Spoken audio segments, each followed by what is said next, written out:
अनाथ बंधु एवं मृगेंद्र दत्त, यह दो ऐसे नाम हैं जो आज बहुत खोजने के बाद भी आपको नहीं मिलेंगे।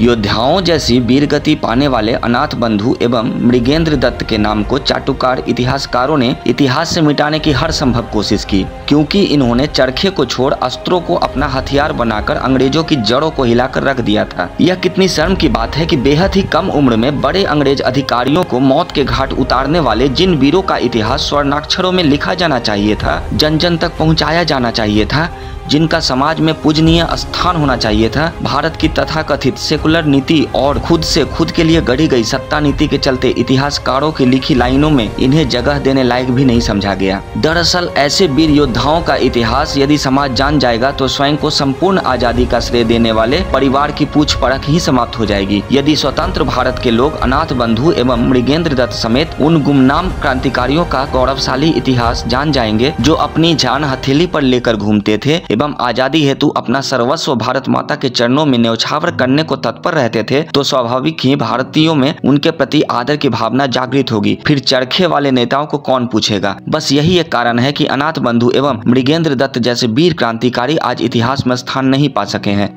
आइए जानते हैं अनाथ बंधु एवं मृगेंद्र दत्त जैसे भारत माता के वीर सपूतों के बारे में। दो मित्र थे अनाथ बंधु एवं मृगेंद्र कुमार दत्त, जिनके बलिदान से शासकों को अपना निर्णय बदलने को विवश होना पड़ा। उन दिनों बंगाल के मिदनापुर जिले में क्रांतिकारी गतिविधियां जोरों पर थी। इससे परेशान होकर अंग्रेजों ने वहां जेम्स पेड्डी को जिलाधिकारी बनाकर भेजा। यह बहुत क्रूर अधिकारी था, छोटी सी बात पर 10-12 साल की सजा दे देता था। क्रांतिकारियों ने शासन को चेतावनी दी कि इसके बदले किसी भारतीय को यहाँ भेजें, पर शासन तो बहरा था, अतः एक दिन जेम्स पेड्डी को गोली से उड़ा दिया गया। अंग्रेज इससे बौखला गए। अब उन्होंने पेड्डी से भी अधिक कठोर रॉबर्ट डगलस को भेजा। एक दिन जब वह अपने कार्यालय में बैठा फाइलें देख रहा था तो न जाने कहां से दो युवक आए और उन्हें गोली मार दी। वह वहीं ढेर हो गया। दोनों में से एक युवक तो भाग गया, पर दूसरे प्रद्योत कुमार पकड़ा गया। शासन ने उन्हें फांसी दे दी। 2 जिलाधिकारियों की हत्या के बाद भी अंग्रेजों की आंख नहीं खुली। अब की बार उन्होंने BEJ बर्ग को भेजा।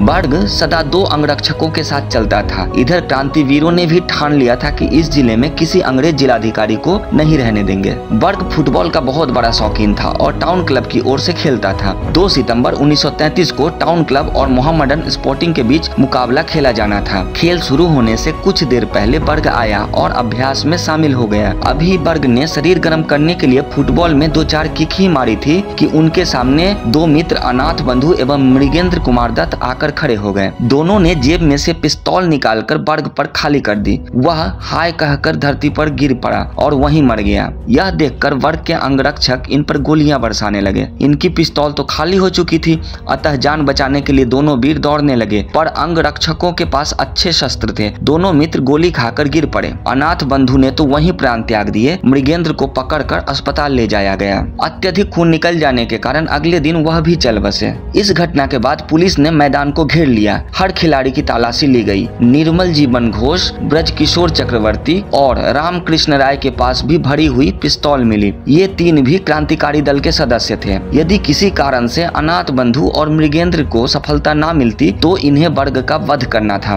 पुलिस ने इन तीनों को पकड़ लिया और मुकदमा चलाकर मिदनापुर के केंद्रीय कारागार में फांसी पर चढ़ा दिया। 3 जिलाधिकारियों की हत्या के बाद अंग्रेजों ने निर्णय किया कि अब कोई भारतीय अधिकारी ही मिदनापुर भेजा जाए। अंग्रेज अधिकारियों के मन में भी भय समा गया था। कोई वहां जाने को तैयार नहीं हो रहा था। इस प्रकार क्रांतिकारी युवकों ने अपने बलिदान से अंग्रेज शासन को झुका दिया। 2 सितंबर इन वीरों के बलिदान भारत माता के लिए अपना सर्वस्व न्यौछावर करने का दिवस है और हम नमन करते हैं इन भारत माता के वीर सपूतों को। और सवाल नकली कलमकारों के लिए कि आजादी के स्वर्ण ग्रंथ में इनका नाम क्यों नहीं है।